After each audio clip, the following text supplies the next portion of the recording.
Welcome back to Lessons from the Front, and today we're in Overloon in the Netherlands. So this is the M4A1 Sherman here in Overloon at the memorial, American Memorial for the 7th Armored Division. You can tell that it's a M4A1 because it has a cast hull.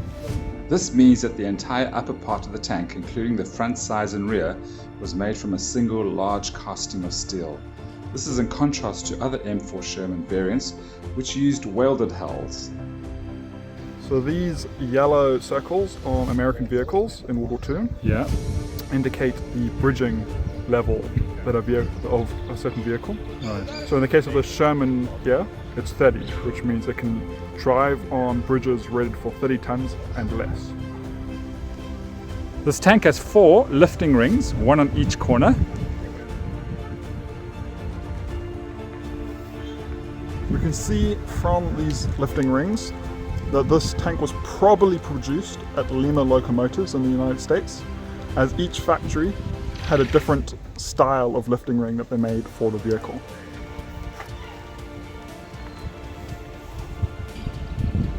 These bits of armor here, and on the front of the turret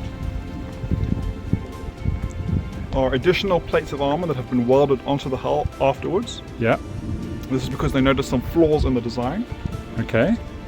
On the hull, these bits are added in front of where the ammunition is. Yeah. There's only one side on the other side. There's 2 on this side because there are 3 storage boxes for ammunition. And they were noticing that the tanks were blowing up easily. Later on, they moved them to the hull floor. But on this tank, it's just reinforced. And then on the front, that's there because the armor was thinner there in order to make space for a radio. And they realized that was a weak point in the armor, so they added extra armor on later. 4A1 is armed with a 75mm main gun, and it's got 2 30 cals, one coaxial, and you can see there up front here, one in the main hull. It would also have a 50 cal mounted up on the top of the turret. The Sherman inherited the suspension system of the Lee tank, which consists of 3 bogies on each side. A bogie unit consists of a pair of road wheels, a return roller, and the spring dampener system. The Sherman and the Lee before it made use of volute springs, and the suspension system changed throughout the life of the tank. Okay, Matthew, so then which system did this particular M4 use? This tank, we can see, has the later vertical volute spring suspension system. We can tell this as the spring is orientated vertically and the return roller is off-center.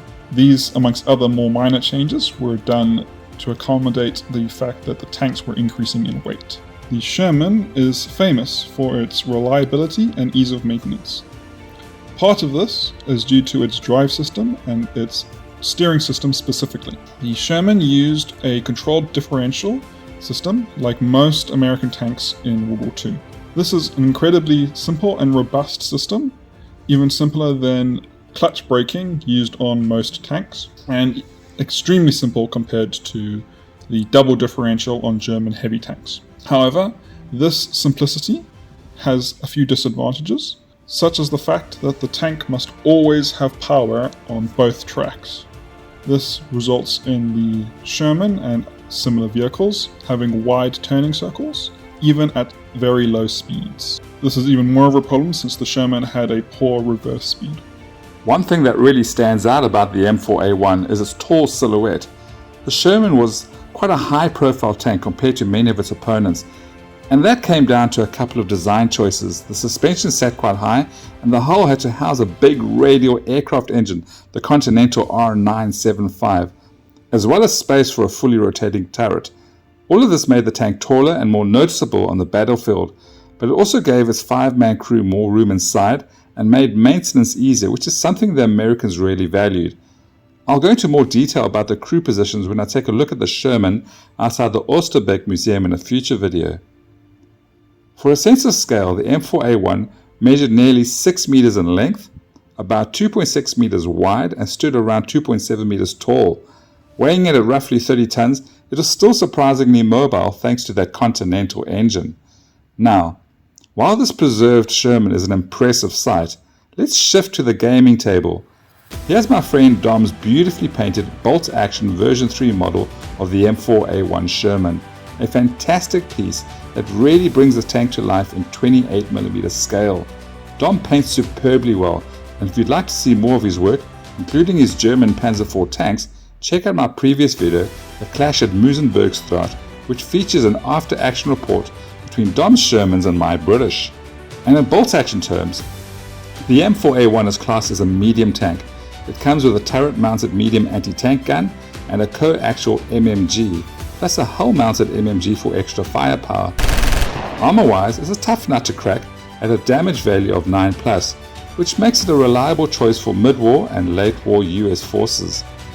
In game terms, the Sherman costs 195 points as regular, and you can add a pintle-mounted HMG for plus 25 points if you want extra anti-infantry punch.